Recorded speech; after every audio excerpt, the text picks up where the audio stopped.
प्रिय छात्रों, आज हम रीतिकालीन साहित्य जो ये द्वितीय वर्ष में आपके पाठ्यक्रम में संकलित रचनाएं हैं, उनमें से बिहारी की रचना बिहारी सत्सी जो उनकी एकमात्र रचना है, उसकी व्याख्याओं का अध्ययन करेंगे।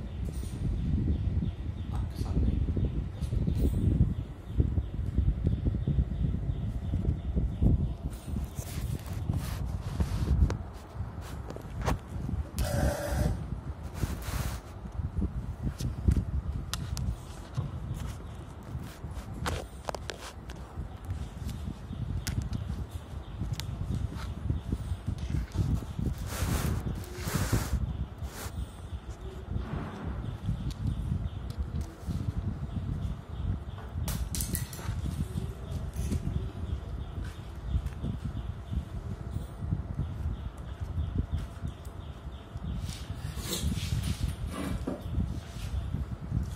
बिहारी रीतिकाल के रीति सिद्ध कवि हैं।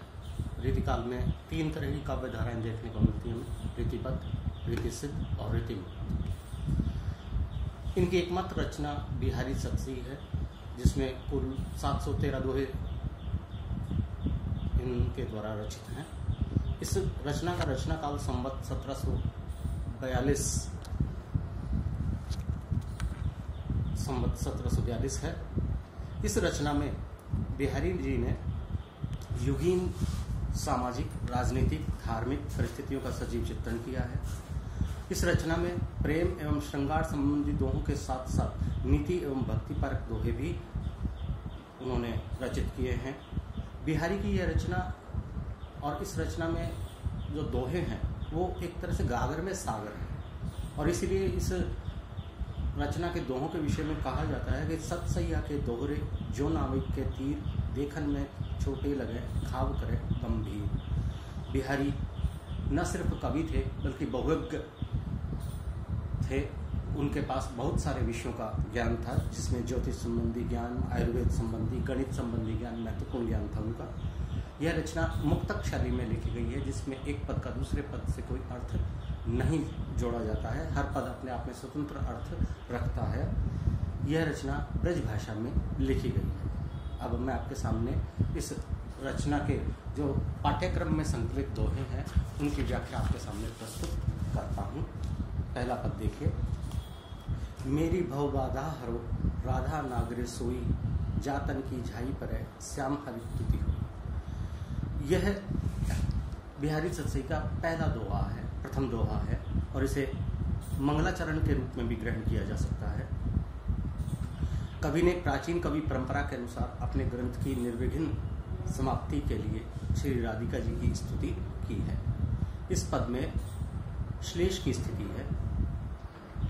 एक तरफ झाई शब्द जो है वो महत्वपूर्ण है, श्याम शब्द भी अपने आप में महत्वपूर्ण है, और हरित, ये तीनों ही शब्द श्लेष की स्थिति से इस पद के तीन अर्थ अभिव्यक्त करते हैं।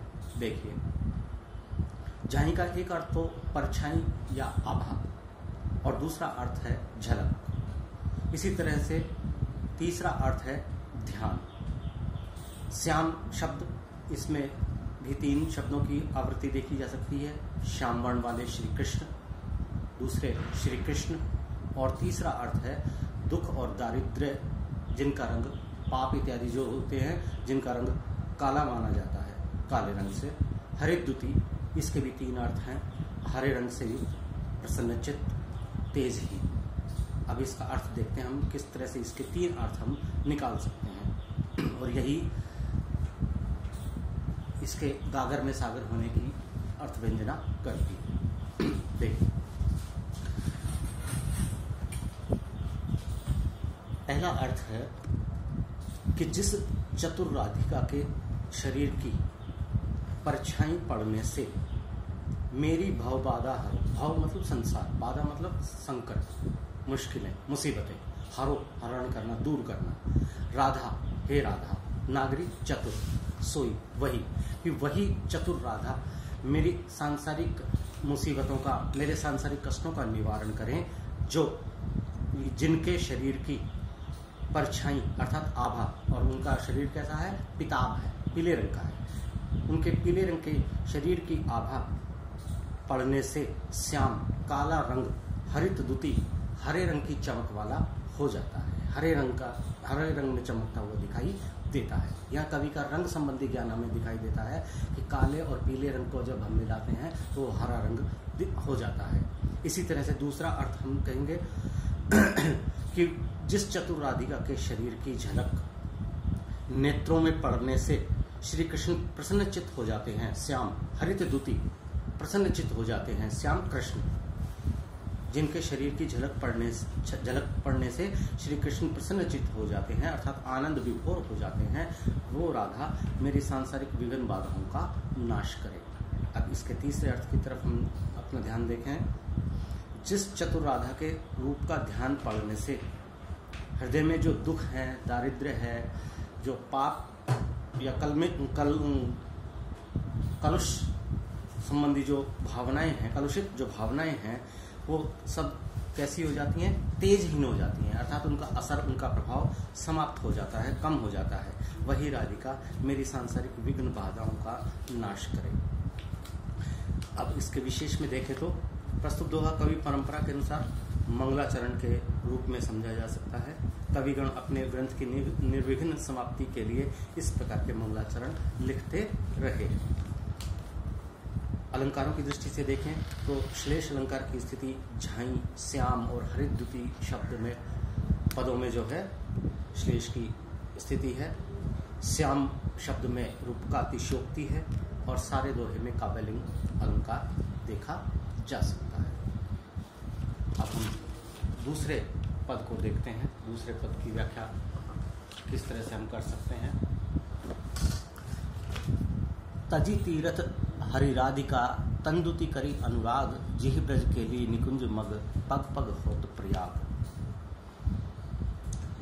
कवि अपने मन को संबोधित करता हुआ कहता है कि हे मेरे मन, तू तीर्थ स्थानों का भ्रमण करना छोड़ दे। तजी तीर्थ, तीर्थों का त्याग कर दे। हरि राधिका, कृष्ण और राधा के तंदुति, उनके शरीर की शोभा की और करे अनुराग, अपना प्रेम लगा, अपने प्रेम की लगन लगा।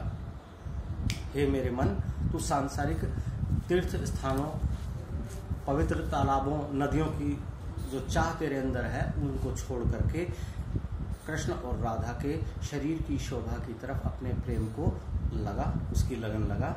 क्योंकि जी ब्रज केली निकुंज मग, कि जिनके ब्रज में केली प्रेम करने से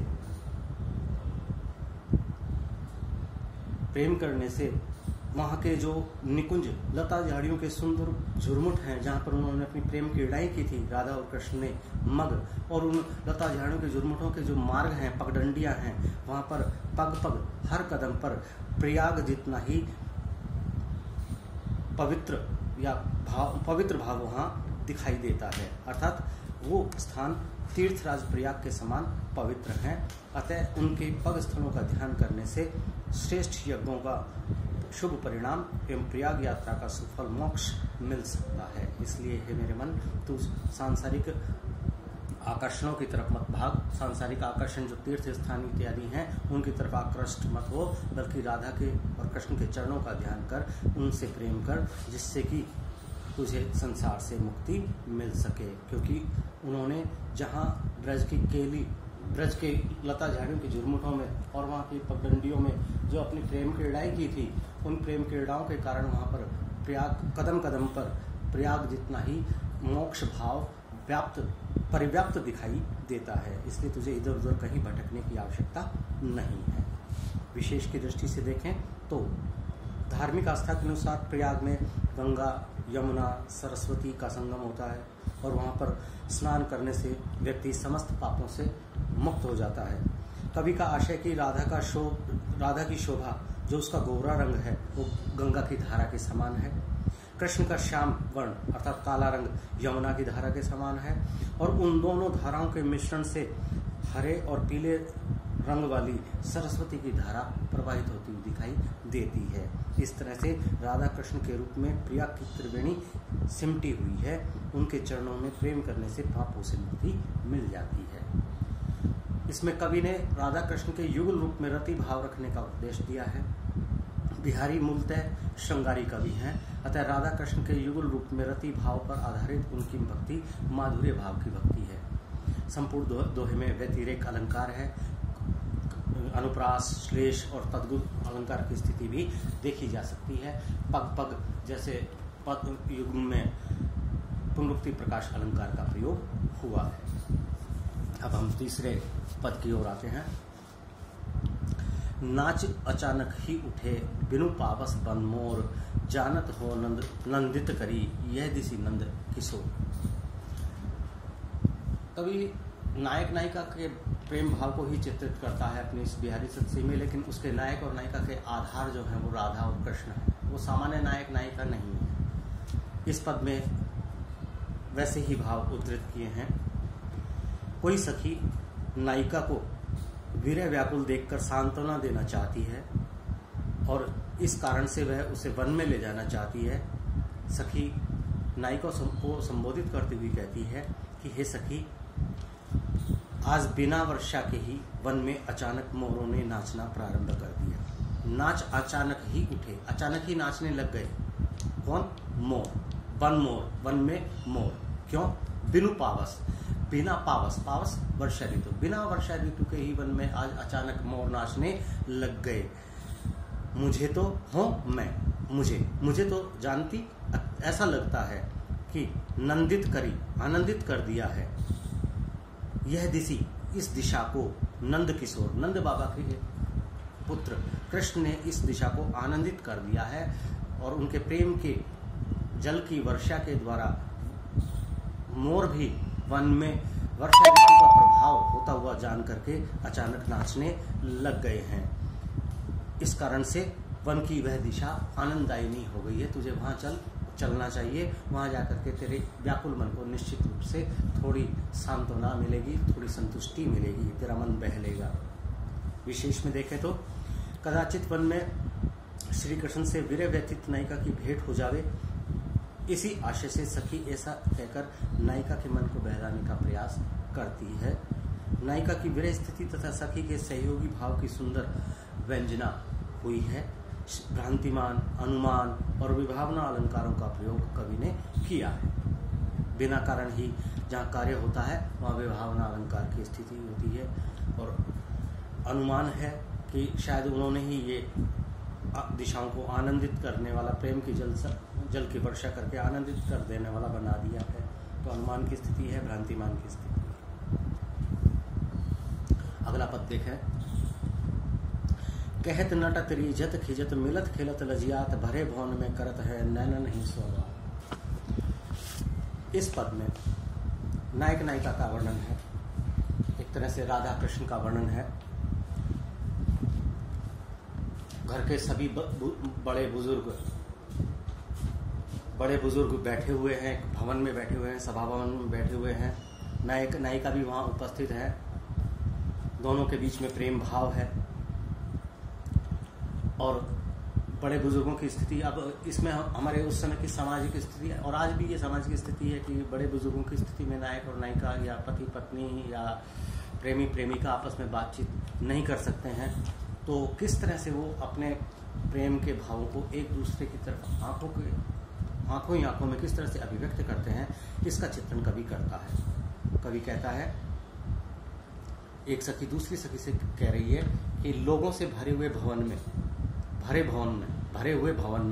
कर रहे हैं वो नायक और नायिका नैनन ही सुबा, नेत्रों ही नेत्रों में, आंखों ही आंखों में एक दूसरे से प्रेम की सारी बातें कर रहे हैं। कैसे? इसका वर्णन सखी चतुराई से करती हुई कहती है, हे सखी, संकेतात्मक शैली में बातचीत को स्पष्ट करते हुए सखी कहती है, जब नायक ने नायिका से अभिसार के लिए प्रार्थना की, कहा नटत, तो नायिका ने अपनी गर्दन को सहज ही हिला करके मना कर दिया। नटत, वो मना कर गई। नायक नायिका की अस्वीकृति को स्वीकृति मानकर मुग्ध हो जाता है, खिजत, रिजत, प्रसन्न हो जाता है। और जब नायिका नायक को प्रसन्न देखती तो वो खिज जाती है, गुस्सा, क्रोधित हो जाती है। मिलत, और फिर उन दोनों के नेत्र दोबारा मिलते हैं। खिलत, दोनों के हृदय एक दूसरे को देख करके खिल जाते हैं। उनकी दृष्टि जब मिलती है तो दोनों के हृदय प्रेम के रंग में डूबे होकर प्रफुल्लित हो जाते हैं। तथापि दोनों को यह भी आशंका है कि कहीं उनके इस प्रणय व्यापार पर किसी वहाँ उपस्थित किसी व्यक्ति की दृष्टि न पड़ गई हो, इसलिए दोनों लज्जा का अनुभव करते हैं और अपनी आंखों को सहज भाव से ही झुका लेते हैं।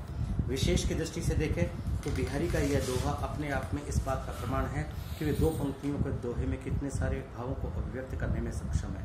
बल्कि मैं तो ये कहना चाहूँगा कि 2 पंक्तियों में ही नहीं, बल्कि उन्होंने एक एक शब्द में अपने पूरे भाव को अभिव्यक्त कर दिया है। कह रहा है, नायक नायिका से कह रहा है, प्रेम का निवेदन कर रहा है। अब कहत में ही उसने सारे भाव इसमें समेट दिए हैं। नटत, मना कर देती है नायिका, उसको संकेतात्मक स्थिति में ही मना कर देती है कि अभी इसका समय नहीं है। रिझत, नायक उसकी ना को भी हाँ समझ करके प्रसन्न हो जाता है। इस तरह से कहना मैं यही चाहता हूँ कि बिहारी ने एक एक शब्द में, एक एक पद में पूरे भावों को ही समेट दिया है और यही इस सत्सई की सबसे बड़ी विशेषता भी है। इस दोहे में नायक और नायिका के पूरे प्रणय व्यापार को सफलतापूर्वक बांध दिया है 2 ही पंक्तियों में, और इस बात का ध्यान रखा है कि अर्थ जो है वो अपने दायरे से बाहर भी न जाए। कवि ने नेत्रों की प्रणय चेष्टाओं का अत्यंत सजीव चित्रण किया है। भाव साम्य की दृष्टि से हम देखें तो यशवंत यशोभूषण की पंक्तियां इसी के समान भाव लिए हुए हैं। अलंकारों की दृष्टि से देखें तो भरे भवन में 6 का अनुप्रास है।